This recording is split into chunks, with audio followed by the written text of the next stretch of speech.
For some reason, I was inspired to go back and play Jedi Fallen Order again. I don't know, it's either that I've been cooped up in the house for way too long, to the point where I'm going back to old games that I've played 5 times already. Or it might be that EA just dropped an extremely good game, and we have to give them their props for this.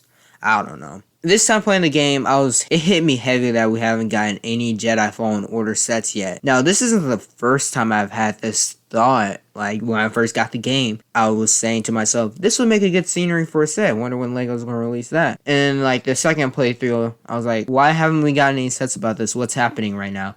And then I'll see some Action Flash videos, and he's like, yeah, that's a good idea.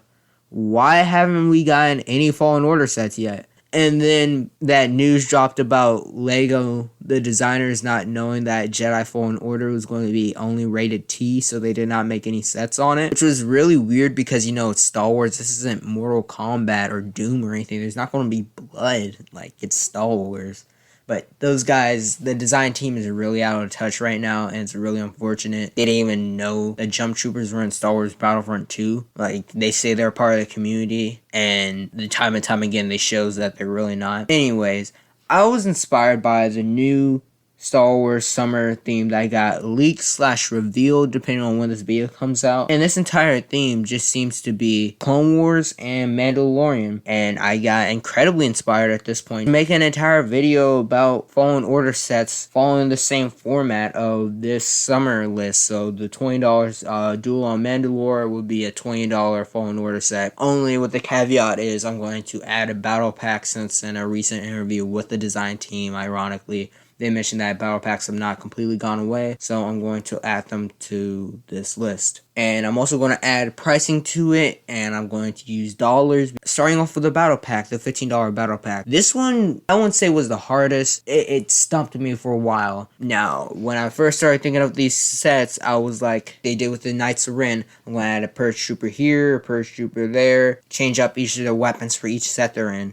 And then I was thinking to myself, it would just be perfect to just have them in a battle pack. Instead of trying to spacing them out in sets, just, you know, combine it all into one. All these DC-15s, their Electro stats, their Electro axes, just all of them thrown into one set. And that would honestly sell like hotcakes. The Purge Troopers have one of the coolest designs because they're literally the Airborne Trooper, probably the most liked Clone Trooper helmet variant, turned into black. I thought it would be perfect for them to be thrown in a $15 battle pack, and it would be extremely desirable. For the build of the battle pack, I chose to have this Inquisitorious TIE Fighter variant, because LEGO typically adds TIE Fighters in their battle packs. Now for the $20 duel set of the wave, so I chose, instead of doing a normal duel with Cal and the second sister, I chose this scene right here where Cal is going against Charon Malicos. That would be perfect to have Dathomir scenery all around there, just little bits of floor of the whole Dathomir battle that they're having on that little platform. It will of course come with Charon Malicos and Cal Kestis. Now, one of the hardest things was Cal Kestis in this little wave. I wasn't sure if I want the idea of having him have ponchos. What unique thing will Cal have in every single one of these sets to have them different? So I decided that he would have an orange lightsaber, because the orange lightsaber is typically associated with Dathomir. So I thought that was an excellent idea to have kind of like this collectible thing of Cal having different lightsabers in each set. So this one would be the orange one. Of course, this is the first time we see Dathomir in a LEGO set, to my knowledge, off the top of my head, besides the Night Speeder. And also a cheap way to get Charon Malicos. I know there's something to be said about having desirable minifigures in expensive sets. In my opinion, I like having these desirable characters in more accessible ways to the fans. I really don't care about the desirability of it on the aftermarket. For the $40, I know this sounds weird, but if Spider-Man could do it, so can Star Wars. I want to go with, I could even thought of the name of it too, the Kashyyyk Encounter, or basically we're going to get these spiders, which I cannot for the life of me pronounce their names, from Kashyyyk. Now, I really want to add something from Kashyyyk because of how many characters from Kashyyyk we see. Now, and this, by the way, would be a Brickbill Spider. The minifigures off the bat would be Cal Kestis with his green lightsaber. I saw Guerrera, which we still haven't gotten in LEGO yet. For a third minifigure, I got Chief Tarful. He was the big reason why do you go to Kashyyyk in Jedi Fallen Order. So we have so many of these named characters plus a spider build. I feel like for $40 this would be a pretty great value for getting 3 minifigures, desirable at that. For the $50 range, I know this is kind of strange, and to some people it might be irrelevant. I want to add the escape pod that young Cal jettisons off the Venator with. Now, this might seem strange because of all the buildings you could add. Why'd add this? And my reasoning is, how many vehicles do we see in this game that you could realistically fit at a $50 range and still be usable and have solid minifigures? Not many. How many locations can you have? Maybe a campfire scene, but why would you want a campfire and a meditation point? So I thought the best option at this price range would be Escape Pod.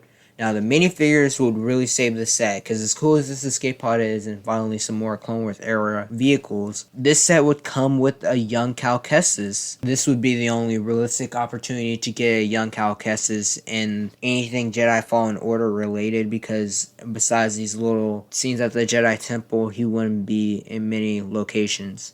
Also in this set would be a big fig Jar Paul. Jar Paul will also get us a chance to get another Lasat minifigure, which we only got in Zeb, and that thing went to the moon! Because of these Instagram people, I have an entire video where I hear about these terrible Instagram people scalping Lego for their own benefit. Also, the Iron Squadron minifigure, Clone Trooper. Any excuse to get more Clone Troopers, I'm down. This variant of Clone Troopers is one of the most unique we see in Star Wars, period. So for a $40 price range, I would love to see an escape pod, as weird as that sounds and kind of irrelevant. We are going to skimp over the advent calendar because I don't feel like that is necessary. For the $60 range, I'm going to play devil's advocate and not choose an actual ship or scenery. I am actually going to go with a 18 plus BD1. Now, Lego, over the past few years, their 18 plus helmet waves have all been $60. So slap a BD1 in there. Hachiroku 24 build a BD1 is exactly what I'm looking for.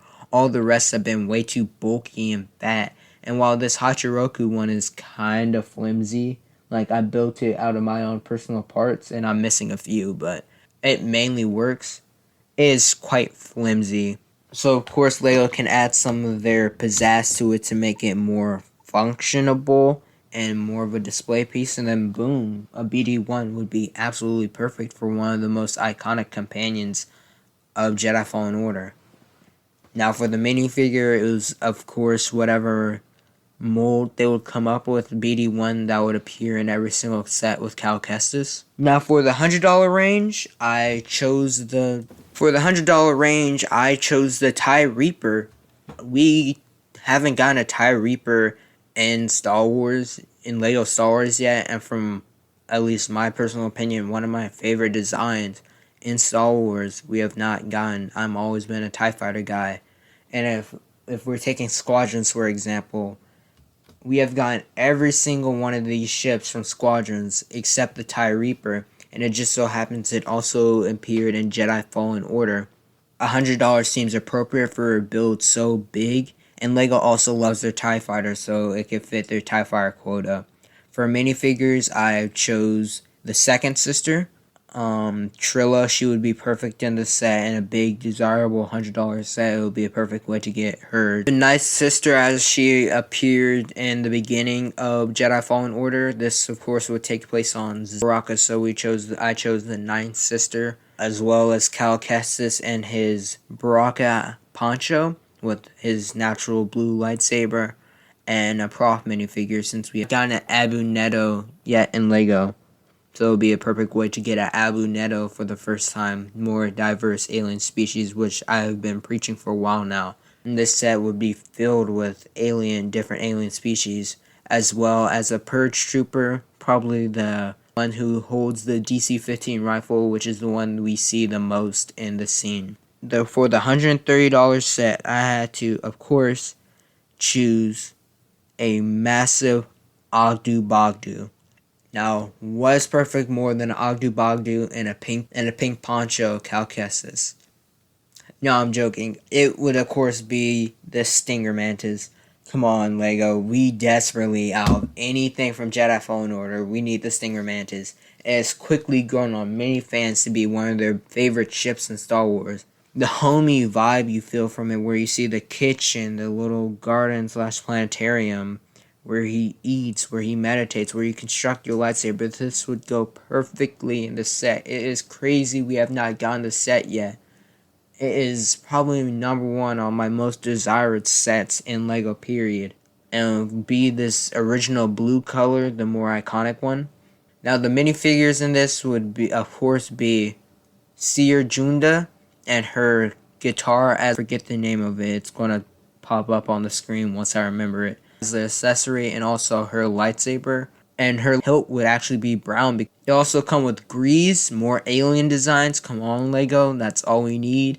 You would have this same design as they use for Rio Durant and Solo. He would use the same body piece, only a different head. Of course, Baron, Goth Bay would go perfectly in this set. We have not gotten any Night Sisters besides the Asajj Ventress. Perfect way to get a Night Sister, and you can swap out her hairpiece with the robe.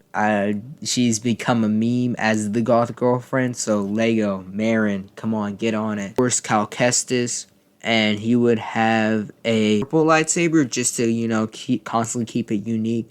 Just to keep it unique. The Stinger Mantis, this is my most desired set, period, in LEGO. As I'm wrapping up this video, it also occurred to me, it just hit me, we've only gotten 3 sets on Star Wars Resistance, and they're both TIE fighters. Come on, we need a fireball so we can get all these characters like Tam, a better Kaz, a Niku, a Jarek Yeager, so we can finally get a Dreadlock piece in LEGO. If you guys have no idea what you're talking about, what are you doing? Go watch Star Wars Resistance. I'm being dead serious, go watch Star Wars Resistance.